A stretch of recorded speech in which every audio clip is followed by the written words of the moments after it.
জাতির সর্বোচ্চ পর্যায়ে আমাদের প্রস্তুতি, আমাদের সাহস, কাজে দক্ষতা, এটাকে ডিফাইন করা, এটাই হলো স্পেশাল ফোর্সেস।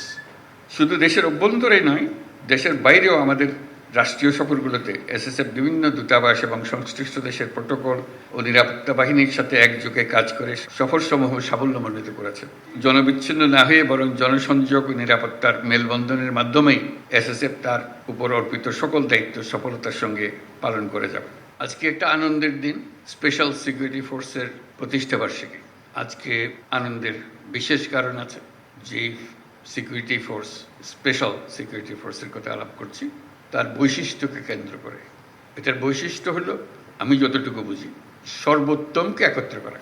আমাদের ফোর্সেসের যত জায়গা, যত কিছু আছে, যারা আছেন তাদের মধ্য থেকে বেস্ট অফ দ্য বেস্ট, তাদেরকে একত্র করে জাতির সর্বোচ্চ পর্যায়ে আমাদের প্রস্তুতি, আমাদের সাহস, কাজে দক্ষতা, এটাকে ডিফাইন করা, এটাই হলো স্পেশাল ফোর্সেস। এটা আমার দৃষ্টিতে অনেকটা অলিম্পিকের মতো, যে ন্যাশনাল অলিম্পিকে দেশের সেরা যারা ক্রীড়াবিদ তারা এসে প্রতিযোগিতায় নামে, তার মধ্যে থেকে সর্বোচ্চ বাছাই হয়। কাজে আমরা ক্রমে ক্রমে জাতির সর্বোচ্চটা ডিফাইন করি, এই যে আমরা প্রস্তুতি নিতে পারি। আমাদের নিজেদের জাতীয় সর্বোচ্চতে সন্তুষ্ট থাকলে হবে না, সেই জাতীয় সর্বোচ্চ বিশ্ব সর্বোচ্চের মধ্যে কোথায় আছে। আমরা জাতীয় সর্বোচ্চ দেখলাম আমরা কোথায় কে আছি, কিন্তু দেখা গেল বিশ্ব সর্বোচ্চ বহু উপরে।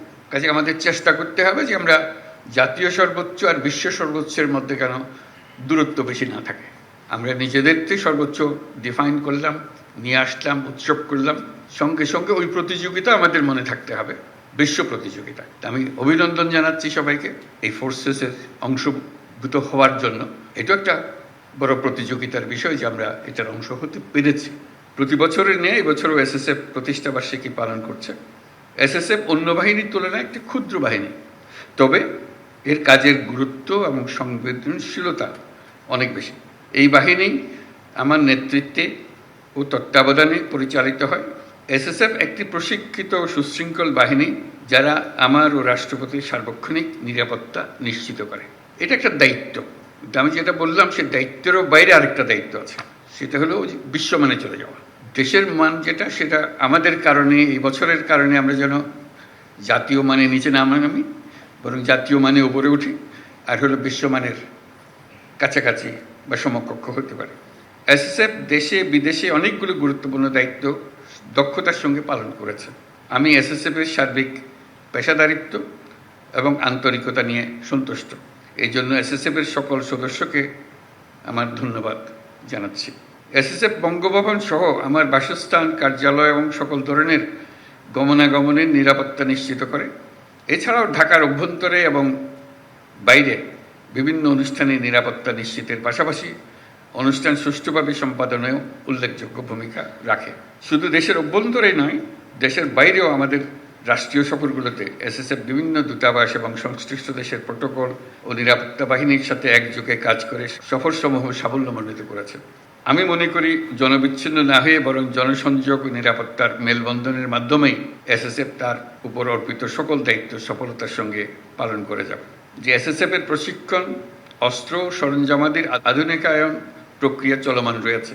বিশেষ করে গত 5ই আগস্ট 2024 তারিখে এই বাহিনীর কিছু যানবাহন ও সরঞ্জামাদির ক্ষয়ক্ষতি হয়েছিল, যা অল্প সময়ের মধ্যে কার্যক্ষম করা হয়েছে।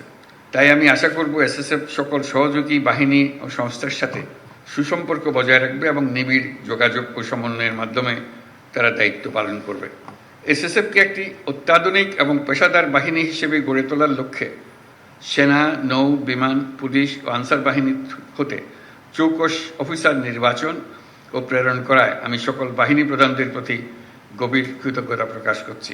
বিশেষ করে এসএসএফকে বিভিন্ন ধরনের প্রশিক্ষণ সহায়তা প্রদান করার জন্য বাংলাদেশ সেনাবাহিনীকে আমার ধন্যবাদ জ্ঞাপন করছি।